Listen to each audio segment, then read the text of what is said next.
I remember reading an old Chinese parable years ago, and I always was struck by it. It was a story of this Chinese farmer out in the country, and one day his horse ran away. And his friends and neighbors came when they heard, and they said, "Oh, it's so sad, so sad." And the farmer said, "Maybe, maybe not." Well, the next day, the horse came back. And with the horse came 5 or 6 wild horses. And friends and neighbors came and said, "How wonderful, what a great gift." And the farmer said, "Good, bad, who knows?" Well, the son wanted to tame one of the wild animals, and so he got on the horse's back. And the horse threw him, and he fell, and he broke his leg. And the friends and neighbors came and said, "Oh, so sad, so sad." And the farmer said, "Good, bad, who knows?" The next day, the emperor sent his soldiers to round up recruits, to forcibly bring them into the army. And when they came to the son, he had a broken leg, so they didn't take him into the army. Good news, bad news, who knows? I mention that because we're hearing the story of ancient Israel. You know, we heard the story of Abraham and Sarah and how they left their native land, traveled over 2,000 miles and settled in Canaan. And then how he had a son named Isaac, and then Jacob was born. And Jacob had 12 sons, and one of them, Joseph, was sold by his other brothers into slavery, down into Egypt. And when the famine hit, Joseph was the one who helped the Egyptians prepare for the famine.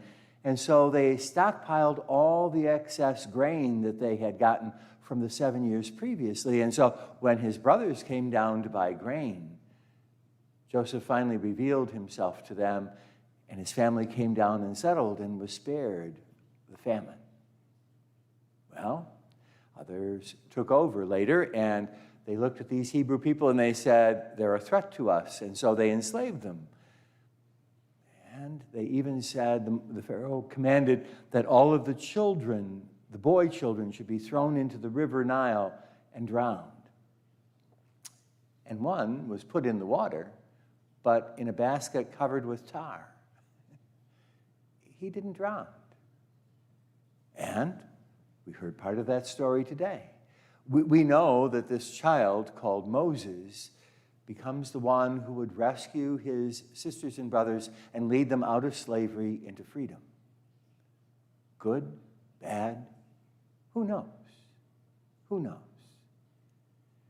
You know, what I'm suggesting is that, you know, God is working in everything that happens in our life.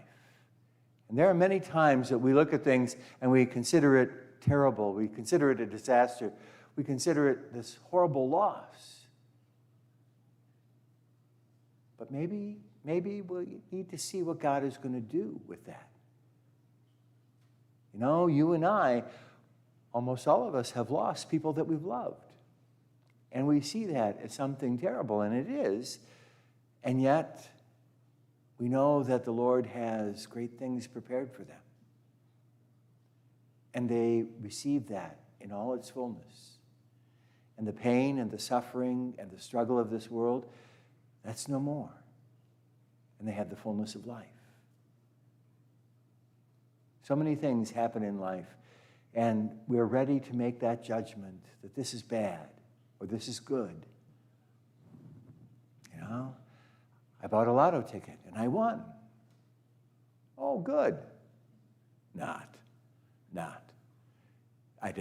I've never won, so it doesn't matter. But, you know, one of the things that I've come to understand that I'd like to think that I would be really generous if I did. But, you know, money changes people. And God has been good. That's never happened.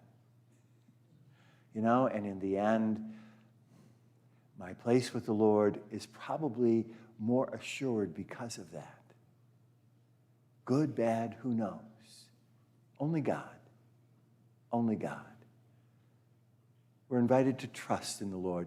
Jesus in the gospel condemns 3 cities, Capernaum, Chorazin, and Bethsaida. 3 cities that were along the Sea of Galilee where Jesus had performed many miracles. And they saw all that. They saw wonderful things. They saw people who were cured of illnesses. They saw people who were raised from the dead, as in the case of the little girl we just heard about 2 weeks ago. And did they really open their hearts and minds to Jesus? No. No. Because they weren't open to what God is doing. The invitation of the Scriptures today to us is to open our minds and hearts to the Lord and not tell God what we think, as much as ask God to help us understand what it is that is happening in our lives, in the lives of those we love, and give us the grace to follow His will, no matter what that may be. In the end, my brothers and sisters, we're tempted to say, this is good, this is bad. And do we really know? We don't have the perspective of God, but we can ask for that gift. We can ask to look at things and see things the way God does. And hopefully, by putting our trust in the Lord, to accept and to grow and to become more like Christ. In the end, that's always the invitation. It's not for us to decide good or bad, but to be open to whatever it is that God calls us to in the midst of the changes that occur in every day of our life.